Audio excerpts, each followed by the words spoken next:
দর্শক, প্রাচীন যোগাযোগের এক অনন্য নিদর্শন হচ্ছে Parbatipur railway junction. Parbatipur railway জংশনের অবস্থান দিনাজপুর জেলায়। দিনাজপুর জেলার পার্বতীপুর উপজেলায় থাকা এই পার্বতীপুর জংশনটি প্রাচীন যোগাযোগের এক অনন্য নিদর্শন। তৎকালীন ব্রিটিশরা এই রেলওয়ে জংশনটি তৈরি করেছিল এবং এখান থেকে কলকাতার পরে বাংলাদেশের খুলনা অঞ্চল, ঢাকা সহ বিভিন্ন দিকে রেল যোগাযোগ চলাচল করত। আর তারই সুবাদ ধরে আজ অবধি কিন্তু এই জংশন দিয়ে এখনো ট্রেন চলাচল করছে এবং দেশের বৃহত্তম রেল জংশন হিসেবে এই পার্বতীপুর রেলওয়ে জংশনের পরিচিতি রয়েছে।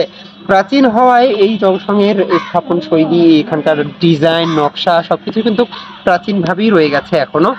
কিছু সংস্কার হলেও এখনো এখানকার অবকাঠামো বিষয়গত দিক থেকে কিছু একটা প্রশ্ন রয়ে গেছে। অনেকেই বলে থাকে যে প্রাচীন এবং বৃহত্তম এই জংশনটির সংস্কার হওয়া খুবই জরুরি।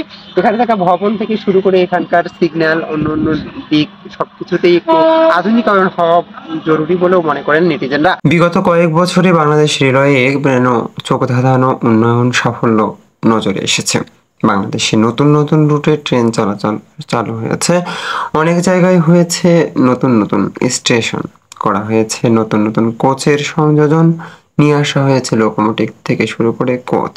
বিভিন্ন ধরনের রেলের উন্নয়নে গুরুত্বপূর্ণ পদক্ষেপ গ্রহণ করা হয়েছে।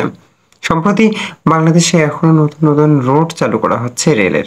এটা যেন রেলের বিশাল একটা অর্জন, যেটাকে ছোট করে দেখার কোনো সুযোগ নেই। কিন্তু বাংলাদেশের বৃহত্তম রেলওয়ে স্টেশন কিংবা জংশন হিসেবে পরিচিত বাংলাদেশের উত্তরের জেলা দিনাজপুরে থাকা পার্বতীপুর রেলওয়ে জংশনটি বাংলাদেশের বৃহত্তম জংশন হলেও এটি কিন্তু প্রাচীন জংশনের অন্যতম। তৎকালীন ব্রিটিশদের তৈরি করা এই জংশনটি এখনো চলছে সেই ব্রিটিশের নির্মাণ শৈলীর অবকাঠামোর আদলেই। বাংলাদেশের অন্য অন্য আধুনিক রেলওয়ে স্টেশন, রেলওয়ে প্ল্যাটফর্ম থেকে শুরু করে অন্যান্য অবকাঠামোর আধুনিকায়নে আন্তরিকতা দেখালেও এই স্টেশনটি এখনো চলছে সেই মান্দাতা আমলের ভবন থেকে শুরু করে অবকাঠামো দিয়েই। সম্প্রতি গেল কয়েক বছর আগে নামমাত্র সংস্কার কাজ করলেও এখনো দেবে যাওয়া সেই প্রাচীন ব্রিটিশদের তৈরি করা ভবন থেকেই দেয়া হচ্ছে রেলের গুরুত্বপূর্ণ সেবা। এতে করে যেমন যাত্রীদেরকে অনেক সময় ভোগান্তিতে পড়তে হয়, তেমনি এখানে থাকা স্যাঁতস্যাঁতে ভবনের নিচে বিশ্রামাগার থেকে শুরু করে অন্যান্য বসার স্থান, বাহির প্রস্থান সবকিছু যেন দর্শনার্থী থেকে শুরু করে এখানে আসা যাত্রীদের কাছে অনেকটা বিরক্তির কারণ হয়ে দাঁড়ায়। বিশেষ করে বাংলাদেশ সরকার বর্তমানে এসে বিভিন্ন স্টেশনকে আধুনিক মডেল স্টেশনে রূপদান করলেও পার্বতীপুর রেলওয়ে স্টেশন নিয়ে এমন কোনো সুসংবাদ শোনা যায়নি বহুদিন ধরে।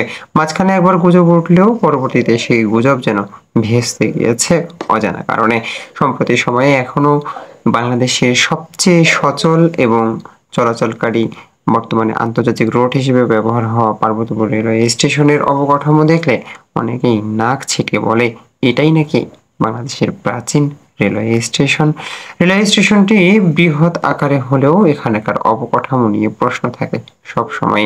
প্রাচীন এই পার্বতীপুর রেলওয়ে জংশনটি সংস্কারে কেন সরকার আন্তরিক ভূমিকা পালন করছে না, সেসব বিষয় নিয়ে প্রশ্ন থাকছে নেটিজেন সহ এখানে আসা যাত্রীদের। বাংলাদেশে যখন প্রথম ব্রিটিশরা ট্রেন চলাচলের জন্য বিভিন্ন ধরনের ইস্যু এবং স্থান নির্ধারণ করেছিলেন, তন্মধ্যে রয়েছিল বাংলাদেশের এই Parbatipur railway junction. Parbatipur railway junction তৎকালীন ব্রিটিশদের তৈরি করা বিশাল আকৃতির যোগাযোগের এক অনন্য অধ্যায়, যা আজ অবধি বাংলাদেশ সহ পার্শ্ববর্তী দেশের যোগাযোগের জন্য আশীর্বাদ হয়ে আসে। বাংলাদেশের সবচেয়ে ব্যস্ততম জংশন হিসেবে পরিচিতি রয়েছে দিনাজপুর জেলার পার্বতীপুর রেলওয়ে জংশনের। আমরা কর্তৃপক্ষের দৃষ্টি আকর্ষণ করছি যে শীঘ্রই পার্বতীপুর রেলওয়ে স্টেশনটিকে আধুনিক রেলওয়ে স্টেশনের রূপদানে গুরুত্বপূর্ণ ভূমিকায় অবতীর্ণ হবে।